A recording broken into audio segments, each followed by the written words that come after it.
আসসালামু আলাইকুম। আলামিন এগ্রো ইউটিউব চ্যানেলে আপনাদের সবাইকে স্বাগতম। এই যে দেখেন মাশাআল্লাহ মেশিন থেকে বাচ্চা বের হইতেছে। আজকের ভিডিওটা মূলত হলো এই যে মেশিন থেকে বাচ্চাগুলো বের হইতেছে, কখন এই বাচ্চাগুলোকে আমি মেশিন থেকে বের করব, আর মেশিন থেকে বের করার পরে কি মেডিসিন দেব, আর একদিনের একটা বাচ্চার ওয়েট কীরকম তা সম্পূর্ণ বলবো আজকের এই ভিডিওতে। সো ভিডিওটি দেখেন, তাহলে দেশি মুরগি সম্পর্কে একটা ধারণা পাবেন।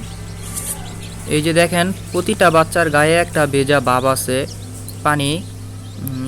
এই বাচ্চাগুলোর গা যখন একদম শুকিয়ে যাবে তখন বাচ্চাগুলো আমি এই ইনকিউবেটর মেশিন থেকে বের করব, এর আগে বের করব না।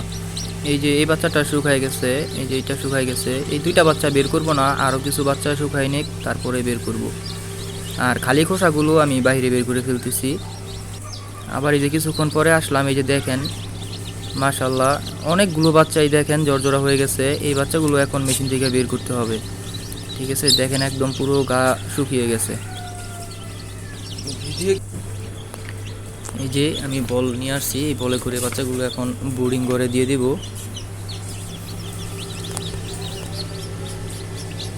এই বাচ্চাগুলোর পশম শুকায় নাই, এই কারণে বাচ্চাগুলো বের করব না। আর এই যে এইটা শুকায় গেছে, এইটা বের করে ফেলবো। যেই বাচ্চাগুলো একদম পুরো শুকিয়ে যাবে সেই বাচ্চাগুলোই বের করব, আর যেগুলো শুকাবে না ওগুলো বের করব না। এই যে দেখেন সবগুলো বাচ্চাই বোর্ডিং করে এনে ছেড়ে দিলাম। আর এই যে খাবারটা দেখতেছেন আর পানিটা দেখতেছেন, আমি আগে পানি দিছি, পানি দেওয়ার 2 ঘন্টা পরে খাবার দিছি, ঠিক আছে। আর পানির মধ্যে দিছি হলো, স্ক্রিনে একটা ছবি দেখতে পারতেছেন, এটা হলো গ্লুকোজ। এই গ্লুকোজটা দিছি, এই গ্লুকোজটা আমি 24 ঘন্টা দেব। পরের দিন আবার ইনকিউবেটর মেশিনে আসলাম। এই যে দেখেন মাশাআল্লাহ সবগুলো বাচ্চাই ফুটে বের হয়ে গেছে, শুধু 9টা ডিম বাকি আছে। এই ডিমগুলো মনে হয় আর বাচ্চা ফুটে বের হবে না। দেখেন মাশাআল্লাহ গলাচিলা বাচ্চা আছে এখানে। বাচ্চাগুলো এই যে দেখেন পশম শুকিয়ে গেছে, তারপরে মেশিন থেকে বের করলাম। আর এখন মেশিনটা অফ করে দেব, এই 9টা ডিম আর ফুটবে না, এই ডিমগুলো নষ্ট হয়ে গেছে। এই যে দেখেন বোর্ডিং করে কারেন্ট চলে গেছে, বাচ্চাগুলো এই যে সুন্দর শুয়ে রয়েছে এক সাইডে। যে এই প্রথম দিন বাচ্চাগুলো খুব কমই খাবে, ঠিক আছে।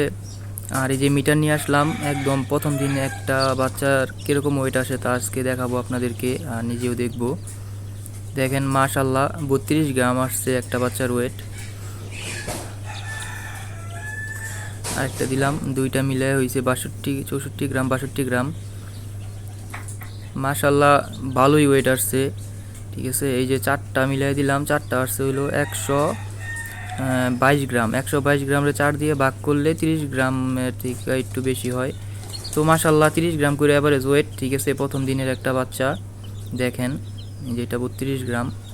এই বাচ্চাগুলোকে আমি 1.5 মাস পর্যন্ত পালবো, ঠিক আছে। এই বাচ্চাগুলোর সম্পূর্ণ আপডেট পাবেন 2-3 দিন পরে পরে আমি এই বাচ্চাগুলোকে আপডেট দেবো, কী কী মেডিসিন খাওয়াইতেছিলাম তাও বলবো। সো আজকের ভিডিওটা এই পর্যন্ত, সবাই ভালো থাকবেন, আল্লাহ হাফেজ।